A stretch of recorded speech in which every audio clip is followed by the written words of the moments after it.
Hello and welcome into the SorareData Strategy Show. I am Andrew Laird. You can find me on Sorare as Lairdinho, joined as always by Sean Newsham, PSU fans 2 on Sorare, to talk today about XP, which is kind of funny because I did a show a while ago with Andy on Sorare Andrews that I believe was titled XP Doesn't Matter. And we had a long chat about what I actually meant by that phrase. Sean, do you think XP matters? It does. I mean, you know this because I messaged you on this. You're the one person who knows this. Last week, for the first time, I did not do training lineups for the one week. I did not like do any training. Well, I did. I had my normal mountains, but like I didn't go through every card in my gallery to do training lineups because it's like 200 training lineups for me, and then it screws up everything on the way back, and it's just a pain. I was so busy and I was just like, I need a mental break. I'm not doing it. So I told you, and you were very disappointed in me. You gave me like what your son gave you and said like, you should have done that. And I was like, oh, I don't care. And then didn't do it because I did not do much from a Sorare perspective over the last week. I mean, I did actually do a couple things, but yeah, I was just like not into that. I was like, I'm not gonna do it, but it does matter. Like, definitely matters. Like, you see all the time, people win stuff by 1 point, 2 points, half a point. There's thin margins that get thinner every day we go by, so it definitely matters. But quick shout out before we get going, my boy Tony Watt gave me a nice Dundee United kit. I have the message from him here, so we'll take a look at that real quick. He said, "Hey, Sean, I know that I won't be able to score on you when we eventually meet up, so I wanted to give you a kit to try to bribe you to let a couple in to save face." So big thanks to Tony. No, just kidding. I did talk to Tony, though, and he did help me out with the kits because they didn't send them directly to America. So he was able to go above and beyond to send them out. So I'm very appreciative of it, like the kit. So got a new kit to wear. Ordered a couple more this weekend. Those U.S. soccer kits that are better than the actual U.S. soccer kits that you saw. They posted, Laird. I know you got in too late, but they posted. They are doing more sales if you want any. You might not get it before the World Cup. You might. They wanted to guarantee ones for the World Cup, but yeah, for the American fans out there, there's like some fan made kits that we thought were fantastically looking compared to the actual kit that is terrible. Not fantastic looking. Yes. But anyway, so for that. I forgot what I was going to say about your training lineups. So I decided to redo all my training lineups because I was like, it's the international break. I don't have anything going on. And that weekend, it was last weekend's game week. Last weekend? This past week? No. Last midweek. That's what it was. I was like, I'm only entering the casual league and the academy. So I had like all of my cards basically, other than commons, a few commons available. So I did all of my training lineups. I got up to 69 training lineups. And then I went to do them for the weekend, and it reverted to all of my training lineups from like the previous weekend, which normally is like helpful. Yeah. But then I was like, oh, all that work I did for the midweek is now dead. Yeah, I don't know what they did with it, but they did do something where it like reverts. That's why I didn't do them, Laird. That's why I didn't do it, because I know they revert to like the previous weekend. So like I didn't want to have like 2,000 training lineups and then have to handle everything basically anew for the next week. So I was just like, this is going to cause me so much work on the back end to do and this end. So I was just like, you know what? I will give up the small amount of XP I would get for this weekend on some of the cards. Like all my good cards, like the good cards, were like in training labs, right? It was more so my lower level type cards in my gallery that weren't. And I was just like, I don't care at this point. I just did not care. Yeah, that makes sense. Before we continue, thank you to everybody who has joined us live. It's always very fun to have a group here in the chat. If you guys would please hit the like button on the video, that is always very appreciated as well. So yeah, thank you for joining us. So this is a topic that Sean and I have been talking in DMs a little bit, and we've been talking to a few other people. And effectively, the answer to our question is always kind of, it depends. And I think what the goal today is kind of just to acknowledge what factors go into whether you should make moves based on XP. And a lot of that comes from whether to buy new season cards when they come out, or at any moment, or when XP should be taken into account, and kind of how much if you have to pay up for XP, how much you should. I want to just like go back quickly to some of the things we talked about on the Sorare Andrews show that where we were talking about XP. And the point that we kind of were trying to make during that show is that like obviously XP matters because it helps you get more points, and the goal is to score more points than everyone else. And if you have cards that score more than other people's cards, then that's a good thing. What we wanted to like make clear is that the XP process is so, it's not even that complicated, although it's certainly not easy. But we all know we want more XP. And so like we make our best lineups, we enter them in the tournaments, and then we make our training lineups. Some people redo training lineups all the time because it allows them to maximize the XP that they gain every week. Shout out to SR Monkey who's in the chat here, because I know he redoes his training lineups every week, which kudos to you. I just can't do it myself. Maybe I should, but the idea is like we want more XP. And the question now is like, how do we go about getting the most?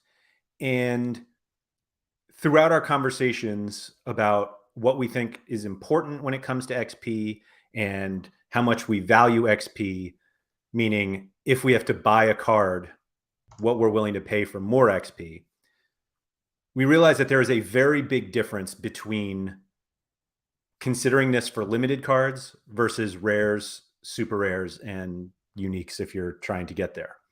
So we've seen instances somewhat recently, meaning in the past few months, where there are like lineups that have the exact same cards, but just different XP levels. And obviously the one with higher XP wins. And so people see that, and it doesn't happen that often. Like I think people think that there are 5 players, team stacks or like 5 specific player stacks that happen a lot more than they actually do. But those instances are always like when people are like, see, XP matters. You need more XP. But like, you can't just like voluntarily get more XP.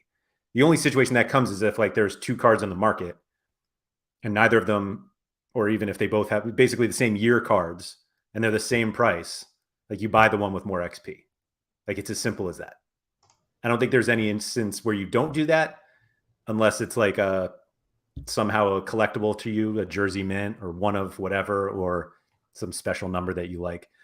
But you always buy the card with higher XP. Sean, the question always comes down to like when new cards come out, because you get the 5% bonus until the next year's cards come out. And if they don't, then you get this ridiculous situation with the Russian cards where they're now super cards because they don't lose the XP.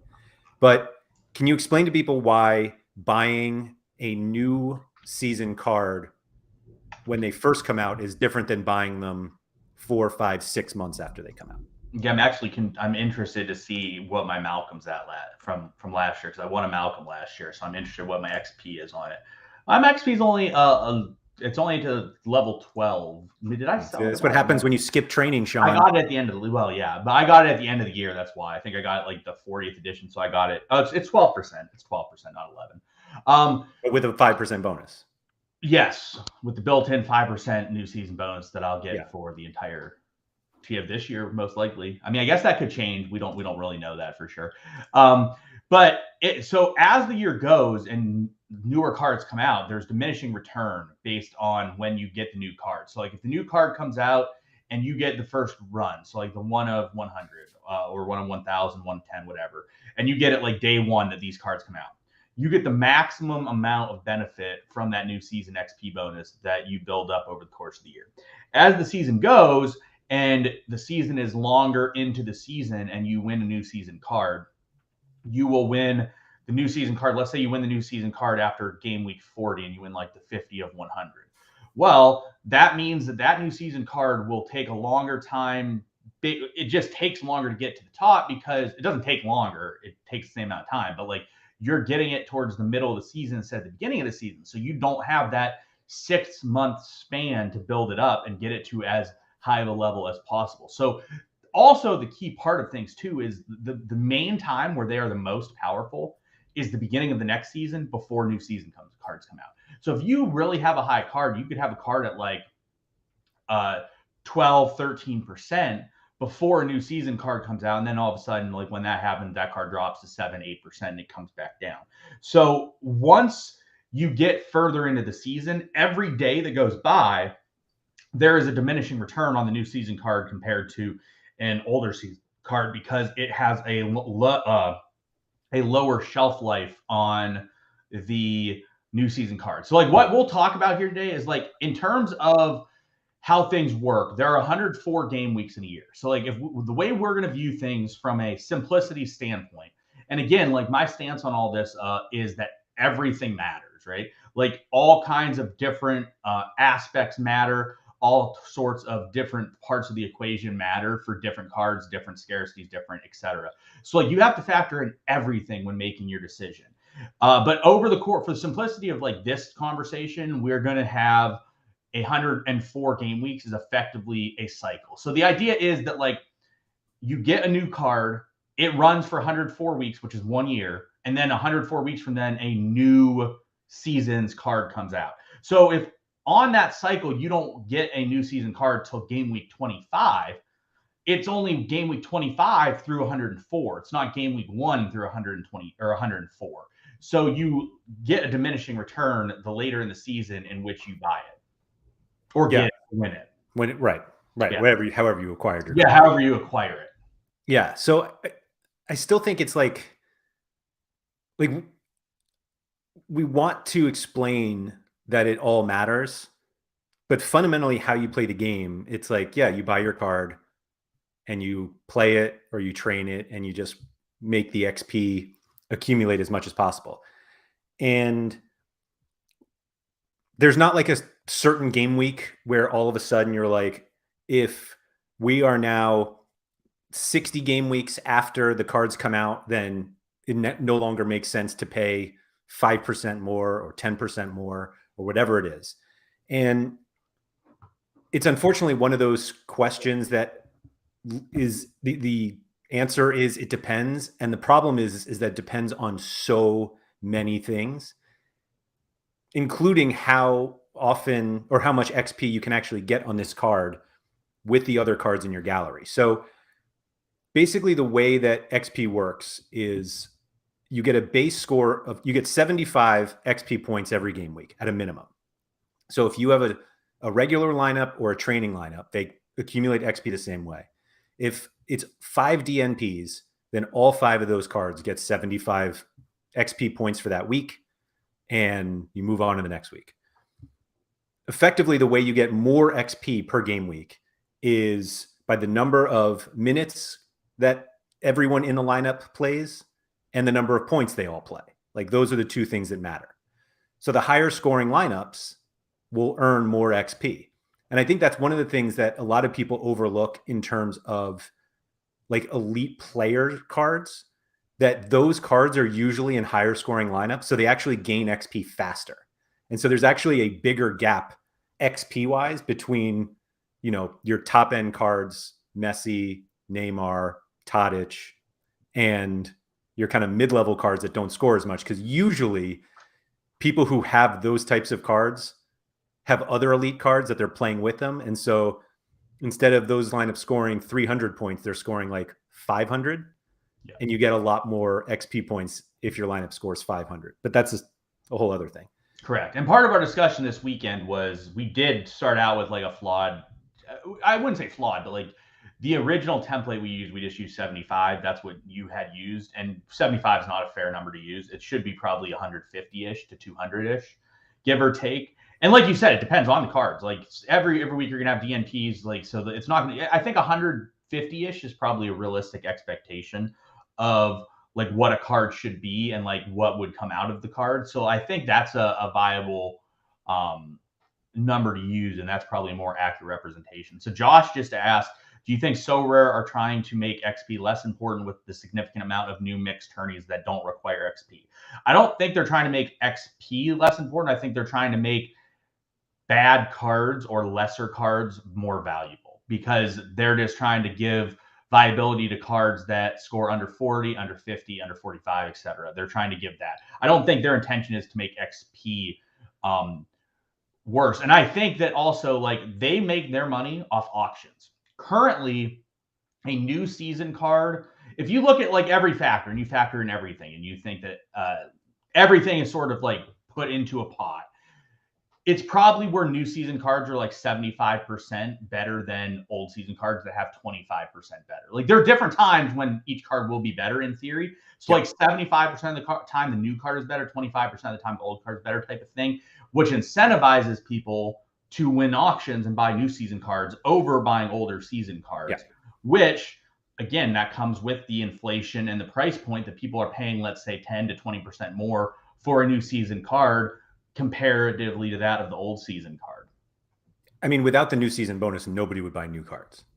Correct. Without the new season bonus, no one would buy new season cards because there would be 100% chance that the old season card is better.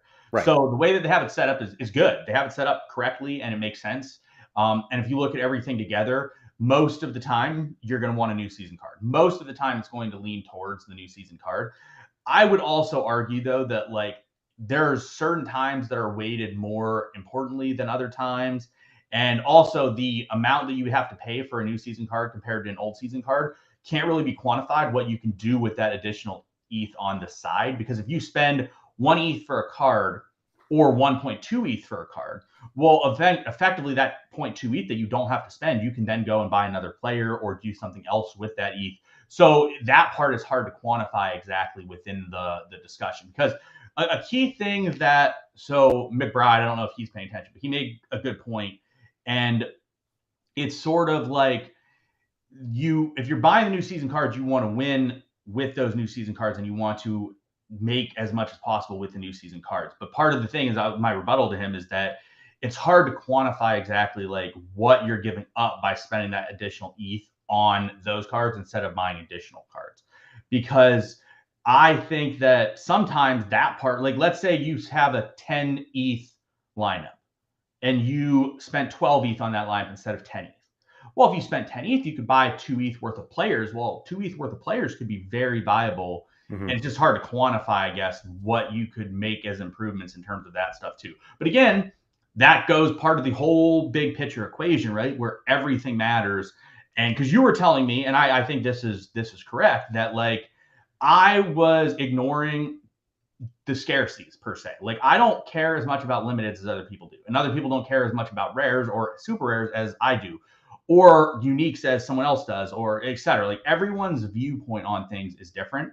And limiteds, it really matters to have the XP as much as possible, because there are so many people playing limited. If you don't have a high XP, it makes it very difficult for you to end up near the top of leaderboards. And the only thing that really matters is the top of leaderboards, which is what McBride said. He's like, the only thing that matters is the top of leaderboard. If you're like the difference between first and second matters. That could matter. It could be like an 8 ETH gap in the super rare division or stuff like that. Like it could be huge. Whereas like if you're the difference between like 100th and 110th, like that's negligible and doesn't really matter as much. So it's definitely something to consider. But like limited's new season cards and getting to XP like 13% is a way more beneficial thing than, let's say, a new season super. Like for a super rare, if they put one out day one of the season, you might not see another one for 3 months. So you might not have a chance. Rares, like if you put a rare out and like the first, let's say 5 rares go, I think they put out like 5 to 10 rares in the first week or so, and then it slows down. But like, so like, let's say you get a rare and you don't get one of the first 5 rares. You might not see another rare. You might see another rare like every 3 or 4 days. So like there might be 10 rares in the first month or two. And then all of a sudden you might be to the point where it's diminished past what it matters. All that time also, you don't have the card, which hurts. Yeah, I think one of the other things that, and we were talking to Simply Alex about this, and one of the big points that he always kind of focused on was, and it's not something that can be quantified. Like the problem is there's so much that goes into this that it's really difficult to quantify, because a lot of it is based, like if you wanted to try to quantify it, you have to essentially project how your cards are going to score every game week, because that helps you project what the XP is on those cards. But effectively, if you are going to win, like if getting an early season card with a higher XP bonus is allowing you to win a better card, you move from a tier 0 to a tier 1 to a tier 0. And then all of a sudden you're using that tier 0 in lineups, you're now winning better cards, and it just kind of snowballs. Like it's effectively impossible to try to quantify what that is, and whether whatever you are paying, whatever premium you're paying early on, is that made up in the future. And like you were saying, how McBride brought this up in terms of the top level cards. If you're paying 10% more to move from a bottom tier to potentially win a top tier 3 versus a bottom tier 3, it probably doesn't, it's probably not worth it. Correct. And so, not to say that you should only do this for the top tier cards, but like that's where it pays off more.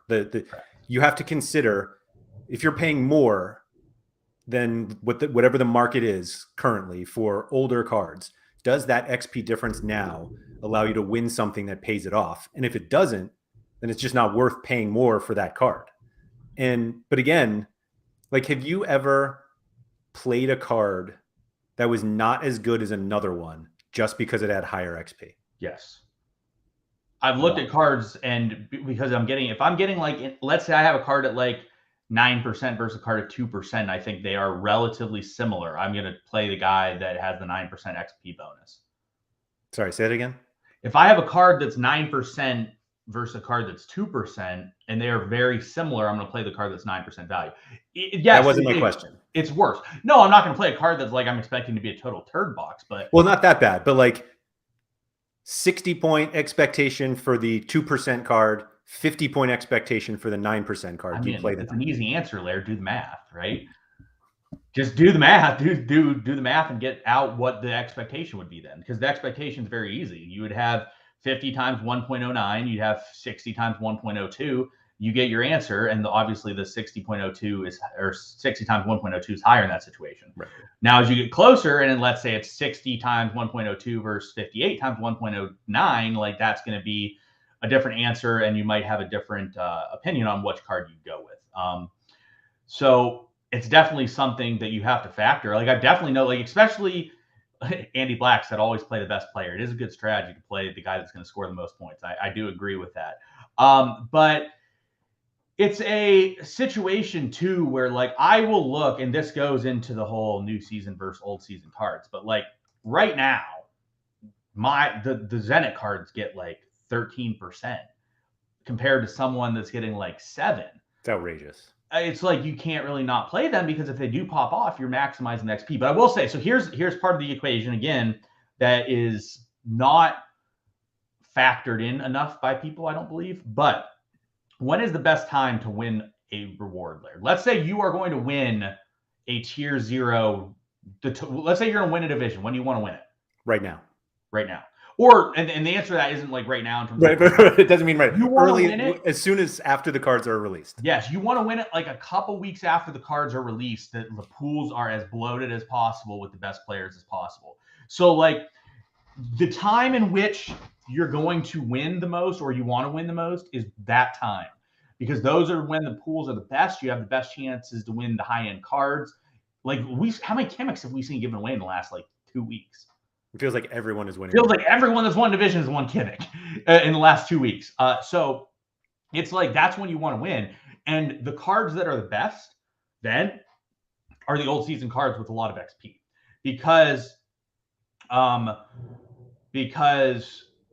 that's when you want to maximize. Like, so but again, it goes into the whole discussion, right? Like, everything matters. Everything is a different factor, and you have to play in those different factors.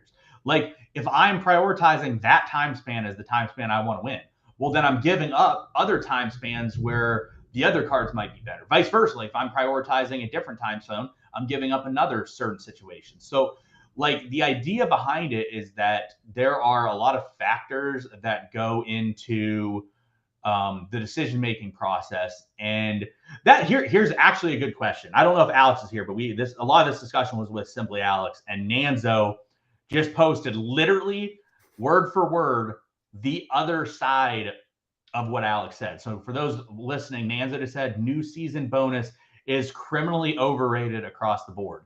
Alex has said that the new season bonus is criminally underrated across the board. What answer do you think is actually correct in that situation, Laird? Like, what do you think is the answer? Do you think that the new season bonus is overrated, or do you think it's underrated? I don't think either of them, I don't know if they're talking about the same thing. So like, I think new season cards early in the season are worth a premium to older season cards, but I think the premium isn't as high as people are paying. Like if it's a 5% premium, people are paying like 15% more, Yeah. and most people will not make that back. My favorite is the people that, like, I don't know if you paid attention to this, but I've seen some people be idiots and carrot it up here. But like my favorite is the person that, like, 1 week before the season starts pays 20% more for the new season card that's expiring in like 5 weeks. Oh. And it's like, what are you doing? Yeah. And you're like just sitting there and laughing. But no, I agree. I think that Josh makes this point though, that it's much more important in limiteds. yes, And I think you actually brought this point up before. You used it the other way, but like there are so many limited cards that come out that you have the opportunity to get a lot of early season limiteds. Whereas in rare and super rare, there's just not that many opportunities. Like most super rares don't even get to 10 of 10. And so you could be, and was that this past summer that like, yeah, like this past April, May, like a total debacle that they like came out with all these like amazing super rares and the uniques. And it was like the end of the season. And we were like, these cards are not as helpful now than they would have been the entire season when they weren't selling them. Correct. The limiteds, it's like there is definitely a point, and the market kind of decides what that is. But there is definitely a point where it really does not make sense to pay any premium over an older card. No, it actually makes more sense to buy the older card. Exactly. Yeah, but like people do not do that. So for me, I would say that new season bonus is overrated. Not like I don't think either of them are like light years ahead or behind, but the fact that like it could be like 1 week till the end of the season and someone will pay more for a new season card versus an old season card is flawed. Like that's a weird one to me. And it's definitely like there's a point in the season, and I don't know when it is because I'm not going to do the math. I don't care that much. It's actually funny. It's another thing you talk about, like training XP lineups and like maximizing your XP, and SR Monkey like actually goes through and recreates and maximize it.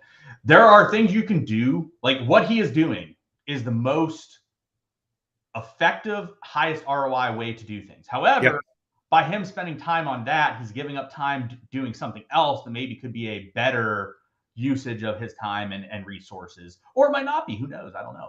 But so anyways, there's a certain peak or point in the season, when it is, I don't know, that the old card becomes better to buy than the new card in terms of like the XP that the card has on it.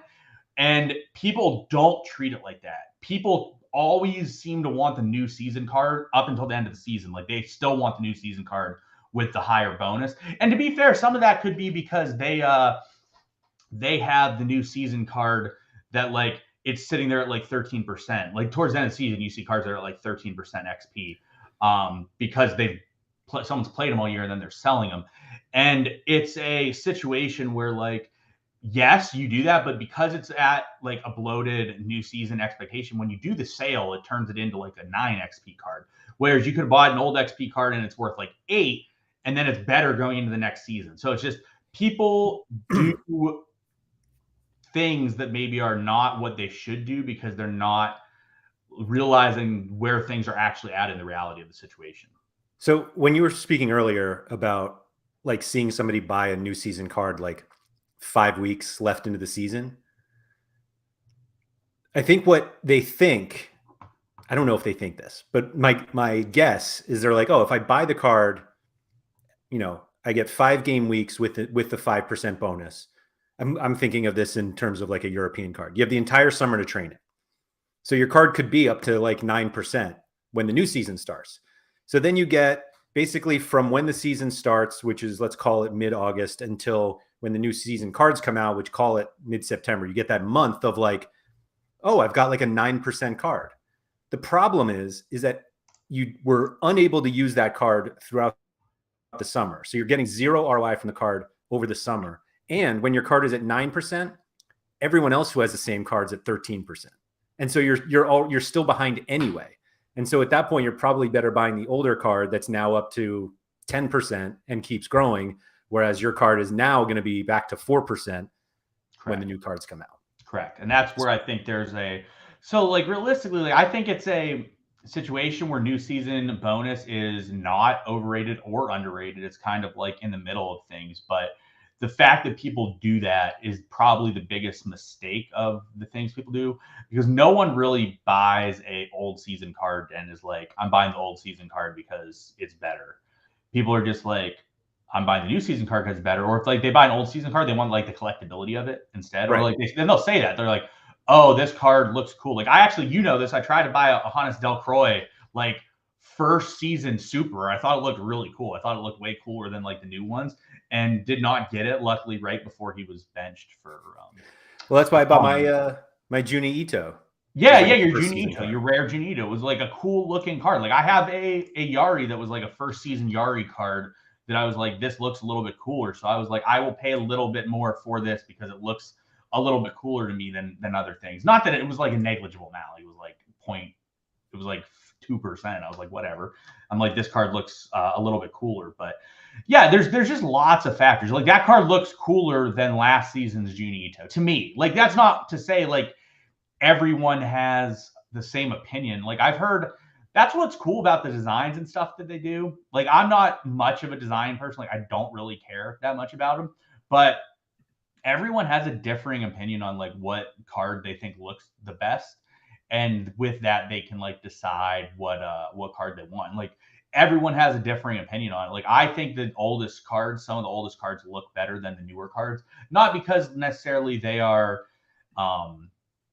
better by any means. They just, to me, like it just looks, it's more simple and it's more like this was the first run of the card, which is kind of cool compared to like you see like there was 0 Super Rares of Ito that season. 2019. No, I just clicked off of it. Like look at it. That's a pretty cool card. Yeah. Only 7 of them on the platform. Like I have an Osamin that's like that. God, I paid so much. I think I have 2 Osamins that are like that. Like let's see. I'm pretty sure I have so I have 2 Osamins from that year, Laird. That's fun. In a Charleroi jersey. Yeah, both of them are Charleroi jerseys. That's what I should have done at the beginning. Oh yeah, that was a good way to do it. Yeah, like so like I don't know, like to me the old school looks cooler to me than the new school. But like everyone else might disagree. Andy Black says buy the one with the best hair. His hair is terrible. In all of them. I can't really give him much there. He definitely looks older though in the new season cards. He looks really young in the first season. Yeah, he does. The thing that gets me is that like I understand buying a 2018-19 card or 2019-20. After that, it's like I don't think anyone is like, I'm gonna buy the 3rd year card because it's older and that'll be like more collectible. Maybe I'm wrong. I don't know. That seems weird to me though. Yeah, who knows? I mean, that's the cool thing is everyone just has different opinions. Yeah. But that's not, yeah. So like I'm pretty sure when I bought that one, the 18-19, it was just floor. Like I don't think I even looked at XP, but I was like, it probably has pretty high XP because it's old. And it turned out it didn't, because whoever I got it from didn't use it at all. Like the card was almost never used. Don't lie, Laird. You got 1 week out of it. No. The person before me. Oh. Like never used it. Like it might have been, like I might have actually, I think it was floor. I don't think I paid up for this, but I think I bought like a 1st year card at like 0%. Yeah, someone actually a little bit, I think Raymond said, he's like, some people just don't even have XP on their cards and you just sit there and are baffled. Like, let's be clear here. It takes nothing to get a card to like 7% with a new season bonus. So like the 2% built in. I bought a card. I forget which card it was that I bought. And I played it and it was like a 1% bonus. And the guy had it for like a year and a half. I'm like, I don't even know how you could do that because it's like not even physically possible. Yeah, it's basically like 8 game weeks to get to 7. Yeah, like at an absolute floor minimum amount. And I was just sitting there like, I think it was like maybe it was my Kessie. I bought a Kessie. That like I bought it last year. I bought the 1 of 10 Kessie. So the guy, well, I guess so there was a lot of trading going on, I guess, before. I think that's what it is. I think most cards tend to have low XP because they've been moved 100 times. Yeah, so like that's why I guess it had low XP. But like, yeah, I've seen some cards and it's just like you look at it and you're like, man, I don't understand how you could have such low XP. But even if it's been moved a bunch of times, like still hard to be that low.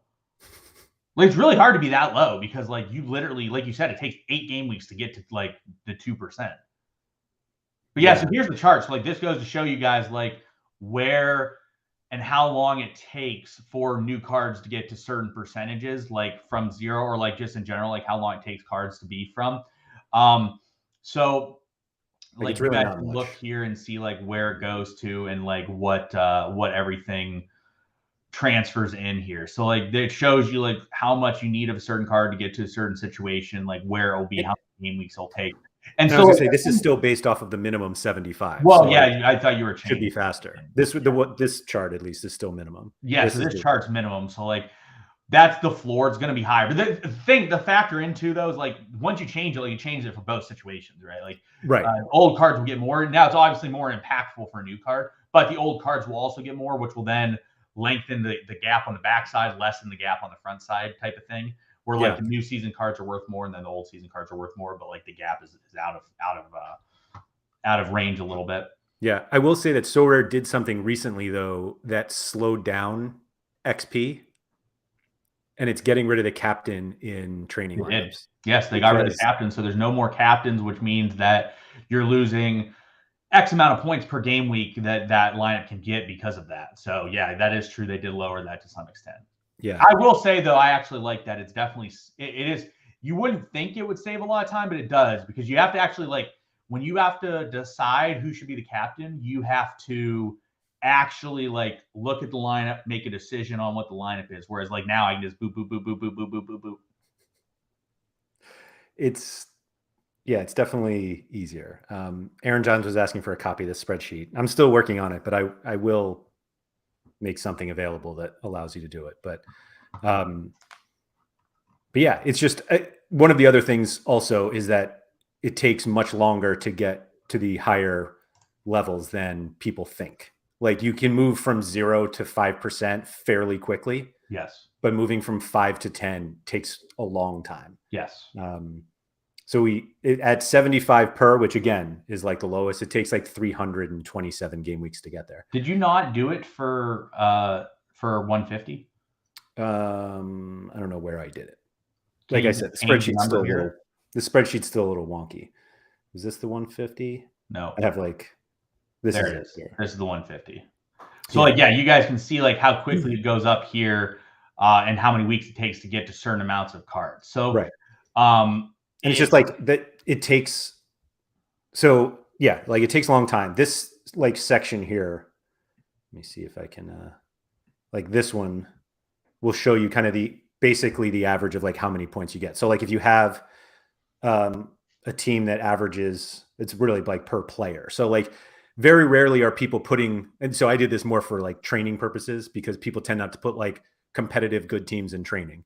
But essentially if you have a training lineup that scores 250 points with kind of an average minutes for all of them, it's like 170 XP per player in that lineup. But like, again, you're not going to have 250 points scored every game week. And this was another point that I was talking about with Alex before the stream. So this is why common cards are still like valuable for people who like don't play the casual league anymore. Like you should play the casual league because it helps you get commons. Yeah. And one of the more important things about commons is that it can help you play higher scoring training lineups in seasons where you don't necessarily have cards. So like if you have a lot of European cards, let's say you only have European cards, shout out to our boy Josh Forth, who never plays in the summer. No, he told me he told me before he's going to this next summer. Josh told me actually if Josh Forth is here, Josh, how's your American and Asian planning coming? Because he told me he will never make that mistake again and will be playing in the summer going forward. Yeah. Aside from the fact that the summer is extremely boring if you're not playing. But anyway. Yes. So my favorite is Josh like goes on all these. Josh is like gallivanting around Europe during the season and like constantly making blunders to his lineups because he's out there. And then he probably doesn't travel at all during the summer when he's just sitting around and doesn't play Sorare. I'm like, you really need to like plan. Honestly, you should plan your vacations. I told him this last week. You should plan your vacations around international breaks. Oh, for sure. Because you should. Like if you are playing seriously to some extent, it's definitely beneficial to you to travel during your international window instead of during a like normalized game week. Yeah, for sure. So one of the nice things about getting common cards is that you can get common cards from divisions you don't play, like America and Asia. And those, if you have playing common cards, now that helps your European cards get more XP throughout the summer. I responded to Alex that I think I calculated that like 80% of my common cards are European. And so like it actually my common cards don't really help me much in the summer because and I have a lot of America cards, but I'm playing them in lineups. And so it kind of it's like if you're wondering why people who don't or who have tons of limited rare, super rare, and unique cards are still playing the casual league, sometimes it's because they need more common cards specifically for these training lineups. I have 103 common cards, Laird. How many of them are in Asia and America? 22. 18. Yeah. But at the same time, it's flip side of that equation too is like if you're playing a common card, you're not getting that you're not using a normal card of any scarcity and not getting XP on that card because you're using a common that you don't really care about the XP on. You should care about the XP on your commons though. Yes, but you also don't. Like I would much rather have my impactful any rare get XP than I would a common get XP. But yes, that again, yes, all goes back to our old discussion of like it depends, right? And like there are different answers in different scenarios, which makes more sense for each side of the equation.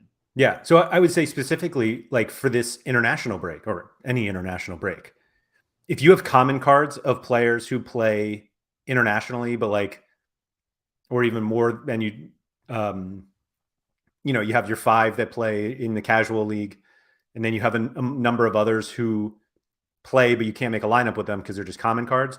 Those are the cards that you should be pairing with your elite cards if they don't play internationally during international breaks, because that allows them to score more points and get more XP. Like the whole goal is for every one of your cards to be in the highest scoring lineup possible. Mm-hmm. And that's an easy way to do it. Like common cards make it easy in training to do that. Correct. So just train your cards. Simple as that. But I don't think you can easily put a percentage premium on how much it's worth paying for a card like early or at any point. Like there's so many factors that go into it. Are there times where you should pay more? Yes. What is that percentage? It depends on the other cards in your gallery and how much you'd be able to do with that extra, whatever that premium is. If you could have used that to get something else, then it's a really crappy way to go 42 minutes and be like, yeah, it depends. But I think I said at the beginning that. It really is. I mean, it really is. It depends. Like that is the correct answer, and that is the place in which you get to. It depends, but you always want more XP. Yes, it depends, and then it also like doesn't. Like every situation will typically have a correct answer, right? Like if you and I were to go talk about a card right now, and like we picked out a card, we could go and figure that out. But as a overall grand scheme of things, way of thinking, it's like it depends. But like if we talked about like I don't know, pick a card right now, Laird, that like we could go look at. So give me a card we could talk about. A card or a player? A player. Junito. No, you got to be someone that can like auction off new cards. I don't even think they're auctioning off new cards. I was going to pick one of the Liverpool guys, but that doesn't matter either. No, they're wonky. Like all of their guys are so maxed out anyways. Let's just pick like why don't you pick Vonnegut or something, right? Sure. Like let's pretend we want to go buy a Hans Vonnegut right now. Because I think is that who you had as the poster boy of the video with the Lord? I was. Shout out to Jimmer. I used Jimmer's card because it's a level 20. Oh, there you go. And we know you can go get the card from Jimmer because he definitely sells cards. Jimmer did sell a level 20 Vanaken. I know. He'll sell old cards. He sells players that are old. If players old, Jimmer will sell. So here's a great example. Literally just happened. We can look at it. So there was an auction of Hans Vonnegut, a new season card. It went for 1.005 ETH. Then there was a old season card that sold at 0.85. But like the thing is here is right. Every XP is going to be different on the card. So this old season card has been moved around quite a bit and has a 2.5% bonus right now. So if you look at that, so if I'm looking at those two cards, right, and I'm like Hans Vonneken new season 5%, Hans Vonneken old season 2.5%. That 5% card is going to beat this 2.5% card the whole season by about 4 to 5 percentage points every week, which is tremendous. Yep. So it went for 15% higher. Now, however, 0.15 ETH. Let's say you did this on 5 cards. Let's say all 5 cards had this same scenario, and your gallery's 5 ETH gallery, and you paid 15% more or whatever. Well, that means that you spent an extra, let's say, 0.7 ETH. Well, that 0.7 ETH could have been used to buy another player that could help that lineup as well, maybe more so than those small XP amounts difference. So like that's why 5 better players. What? Or 5 better players. Or 5 meaning better like players. all 5 of the ones you Correct. So it is one of those things where like when you look at it, you have to be like, it's hard to factor in, right? Like, yes, clearly that new season card is different, right? Now I have a Hans Vonneken. My Hans Vonneken's 10%.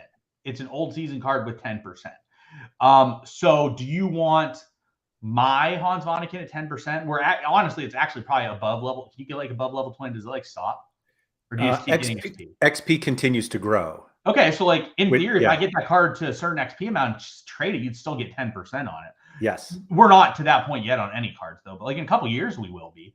I saw one today, yeah, that was like 26,000. And it's 20 is capped, right? 20 is the 10%, right? No, it's where was I here? Is it 22? 24.5. 24.5. So like eventually you're going to get to a point where you're past that and like you're at like 50,000 XP, and then once you trade it, it doesn't even matter because it doesn't dip. Right. But so like yeah, you have to factor in those things. Like, would you rather have my 10% Vonneken card, which if I trade, you're going to be at like 9% probably or 8%, or do you want the new season card? Again, we're like a month into the new season cards. We're in the middle. We're at the end of September here. The new season cards came out in the middle of August. So you've missed like a month and a half of the season. So like assuming we get to the point where like you're not getting the full extent of where it's going to grow by the end of the year, because by the time it gets to where it's like passing, it's the off season, doesn't matter, right? So like in that situation, would you rather have my card or that card, Laird? And that's where like a differential comes from. So my Hans Vonneken is at 9.5%, and it is at 24,351 XP. So next week you just got there. Next week I will max it out most likely, give or take. What are you at? 24 what? 24,351. Yeah, I mean it's this game week you'll go. Yeah, like hypothetically this game week or this like one or the next, week, it will be there. So like, so if you cut in half, that puts you at 12 whatever. So 12.25. So what's 12.25? So you're at 8%, right?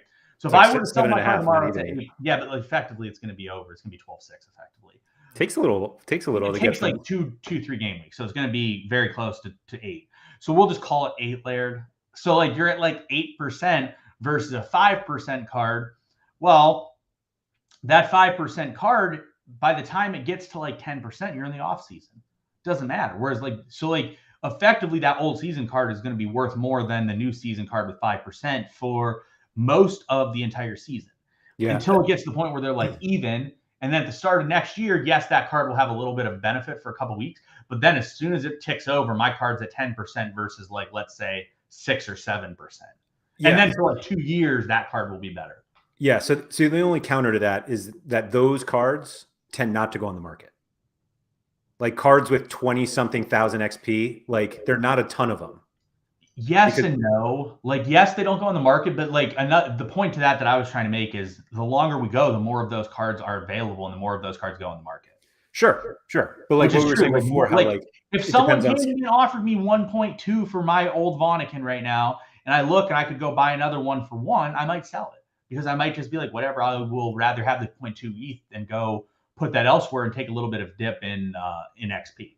Yeah, so like it's a situation where I don't think there is always a correct answer, but there usually is when you look at just 2 cards. If you're comparing like card 1 and card 2, there will usually be a correct answer. The further down the line we go, the more it will shift towards the older season card is the better card, both in season and just in long term, because in long term there's more and more XP on those cards that that you had that you're gaining, and then like once you sell it, like it doesn't even get cut that much. Like once you're at 30% or 30,000 XP instead of 25,000 XP, when you make that trade, the card's worth 8.5 instead of 7.5. Yeah, I was going to say a lot of it depends on scarcity as well, because like there are no limited cards above level 16. Correct, because limiteds are newer. Limiteds are newer in that situation. SR Monkey just said there are cards now over 40k XP. So there's cards over 40k XP. So once you trade them, like even if you sold a card, it's still worth 9.5% XP. But like to your point, like nobody's yeah, trading the market all the time. No, sometimes XP. they do. You can't say a card never ends up in the market, because it does. What 40,000 just seems so high to me. I don't think it's that absurd, because like I got my Vonnekin. There's like I don't believe you. I'm gonna put it. I'm just telling you what SR Monkey said. I can't confirm it. If it's wrong, it's him, not me. I'm trying to. I mean, obviously, like Mark's gallery probably has a bunch of them. If you're truly like one of the original people. I mean, it's got to be like Mark or Surface. Like they have to have the highest cards. That's what I mean. Yeah. Trying to think of who the oldest. I mean, those are like guys. He has a Guillermo Ochoa 1819 card at 33,000. Is that in Mark's gallery? Yeah, I'm looking at Mark's gallery. I feel like Mark wouldn't. Got a Ronaldo at 35.8. I feel like Mark wouldn't do training lineups like Surface would. He's got a first Vandivort at 35. 45, just let's see. I mean, he's got the, let's see, the original Juni Ito is at 41, 111. So there we go. That's the first card that we had. What was it? It's a Juni Ito super rare from 1819, 1 of 10. That makes sense because supers trade less frequently. So, so yeah, that definitely checks out and makes sense. I'm pretty sure there's no way you're getting that card from him either. Well, no, but like again, as further as we go down the line, the more likely it is that you're going to have cards like that people will have and have them available. Yeah, also, I mean, like it's a lot longer than we think, or than we're trying to. But it also, like, yeah, 3 years from now, that's going to be a relatively common occurrence. Not common, but like it's going to be cards that are like that. Right, they'll be first year limiteds right now. Yeah, no, I mean, I agree. Limiteds don't have cards. Like we have rares that are 4 years old. We do not have limiteds that are 4 years old. So yeah, limiteds are going to take a lot longer to get to that point.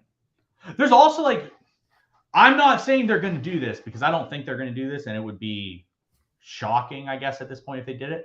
Sorare could change the XP numbers, and they could make it to where like 40,000 is 10% and like stuff like that. Like they could really, I don't think they'll do anything to really, I don't think they'll change the XP at this point. I think we're too far down the path where like they can't really do that. I think I found the super card. It's the original first year Jonathan David unique. Is at 45,919. There you go. So yeah, if you dump that card, it's still worth 10% XP. No, it's not. It's basically 10%. It's not there yet, which is still kind of wild, but almost there, Laird. That's pretty a full 50%. It's a 50% bonus because it's a unique. Yeah, I mean, it definitely makes sense. It's still wild to me that guy's still under 23. There are just so many Jonathan David cards on this platform. There are a lot of Jonathan David. Harry Trades was in here earlier, and Harry was like, David scored a goal the other week, and he's like, Jonathan David's back. I'm like, I mean, I don't really know if he's back. I mean, this guy's really never done that well. David's definitely like a weird card that people just like have. Like you look at him, he's so underwhelming. Well, everyone has him because he was the guy for a long time. But yeah, it was for a while. Yes. But like, yeah, you look at him and you're like, oh, this guy doesn't score that well ever. Like the dude scored above 80 one time in the last let's see, the last time was 209 before that. So in the last, since game week 209, which was October of last year, he scored above 81 time. I'm like, I don't really know if this guy's back. It's more so like the issue is he's a like decisive dependent striker that like only matters if he scores points or scores goals or gets assists, and like you need to like get 3 of them in a game. I mean, it's literally the conversation we've had with Vlahovic, right? Like you need to put in so many decisive. Harry's like, he was back well enough for me to sell him. Yeah, so that's that enough. is all that matters for Harry. Yeah. But in fairness, it was an early season high. Yeah. It's going to have a high XP. It's fine. Yeah. When did Harry? When did you come on the platform? Like when was Harry on the platform? Like how early was Harry? January 2021. All right, so Harry beat me by like a month. All right, so that makes sense. When did you come on? You were like November? No, you had to be before that. I was November. Okay. But I don't think I bought a card until January. No, you had to, because I saw it. The only reason I'm on the platform is because you were tweeting shit. Yeah, no, I think you were much later, like February, weren't you? I was February, but like I had seen you tweeting shit. Yeah, I mean, I bought cards in January and then I was all in. Yeah, but I thought I saw it before that. When did I message you? We actually looked at this the other day. The first time I messaged you about sober, we had previous conversations, Laird and I did, about someone who shall remain nameless because they are awful. From our DFS days, the Laird basically, like I like drove him out of somewhere and into Laird's hands, and it really was like Laird really enjoyed it. I don't know what you're talking about. You know exactly what I'm talking about, Laird. Let's see. My first conversation with Laird about Sorare was... I don't think anybody cares, Sean. Well, I care, Laird. I care. February 15th-ish. See? Yeah. Happy Valentine's Day. February 15th of 2021. So you definitely saw your tweets of cards over those 2 months. And you joined? Oh, that was the day you joined? Yes. You were like, hey, I just joined. And then I just went all in and just bought a bunch of shit. Mm-hmm. And then I like bought more shit. And then That's what everybody does, though. Nobody knows what they're doing. No, I said, could you imagine like how, like, not rich, but like how like Sorare rich you'd be if you knew everything you knew now and like attribute that to your day one on the platform? I mean, that really applies to everything, though. So it does. It really does. Like if you just go back in time and like understand something that you didn't understand when you had to make the decision or whatnot, it's so different. It really is true. Like it's very accurate. Like because yes, you'd be very good at things if you knew the outcome of everything. I bought so much dumb shit when I first joined. The only plus I will say, and it is credit to you, is you told me one of the first things you told me is that the mistakes everyone makes, or like the things that everyone regrets and wishes they did more of, was buy super rares. You told me that like day one, you're like, you want to buy super rares because that's what people will be like, that's what you want to buy. So that was like one of the first things that you told me. And I did buy quite a few super rares, which definitely sent me down a path that was helpful from that perspective. But like looking at some cards, man, I bought some junk. Like I bought some absolute That's what you junk. do. That's how you learn. It is. And then by the time you're not trying, Sean. By the time I figured out what I really should be buying, I did not have the amount of ETH to go spend. Yes, I think. How was your international break, Blair? Did you bring in any great rewards? Over the international break? Yeah. No. Did I even have a lineup? I don't know. I'm almost winning a tier 0 limited, Laird. No. I made a really big mistake, and I don't even remember the decision happening. But like, so I didn't play my ScreenYard super rare in Gas 2. Ooh, that sounds dumb. And I played Tauren rare instead. And I don't know why I did that, but I did.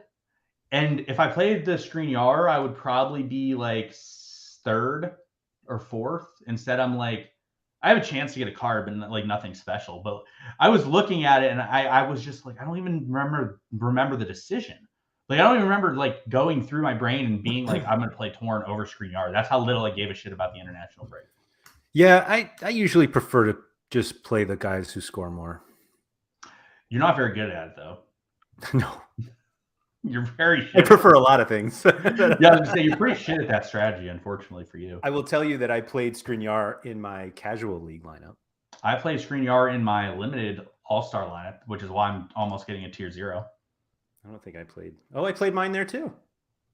See, look at that. No, I literally don't know why I did this, but like I said, I didn't give it. I needed the mental break from the Sorare grind, I would say. It's a thing.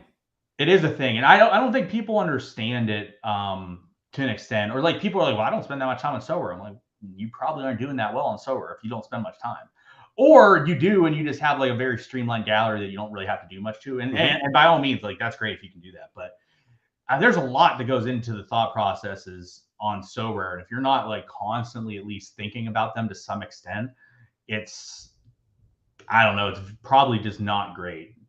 Of an example, it's the same thing as anything in life, right? Like if you're not practicing at stuff, you're probably not the best at it, or not as good as you could be at it. And same thing with Sorare. Like if you're not thinking about things, thinking about ways to improve, thinking about paths to go down, like you're probably not doing as well as you could be doing if you were spending more time on. But again, goes back to our favorite topic of the day. It depends. Like, is spending more time on Sorare worth giving up more time on something else? I don't know. Hard to.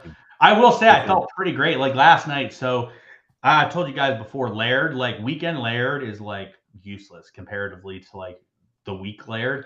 So like when we were doing the show on Fridays, I would get messages from Laird all week with like ideas, thoughts, different stuff. Now like Laird, like last night I texted him, I'm like, I'm going to bed. You haven't responded. I'm assuming the show's at 11:30, and he's like, yeah. I'm like, sick breakdown, Laird. Great ideas. And I even gave him the topic this week because this discussion had already been ongoing. So that is absurd that you were taking credit for coming up with this topic, but it is true. Made it very simple. But we will not be back next week. That's right. And sorry to break the news to everybody an hour in, but yes, the SorareData Strategy Show and Sorare Andrews is taking next week off. I'm sure everyone will find out why, but I'm not going to tell anyone right now. But Andy and I will be on later this week on Thursday for Sorare Andrews. That's going to be a later one. It'll be 6:15 p.m. Eastern. So a little bit on the later side for the European audience, and I believe fresh in the morning for our Asia watchers. But thank you to everybody who has joined us live today. It's always extremely fun to see the comments in the chat, and helps us move the conversation along. If you guys would please hit the like button, it's always greatly appreciated. I look down, and just as I'm about to say it, somebody likes the video. So thank you, whoever that was. And if everyone else can do it, that's always very helpful. And if you could please rate and review it wherever you listen to the podcast, that is always appreciated as well. We'll see you in 2 weeks. So Sean, good luck, and good luck to everyone else.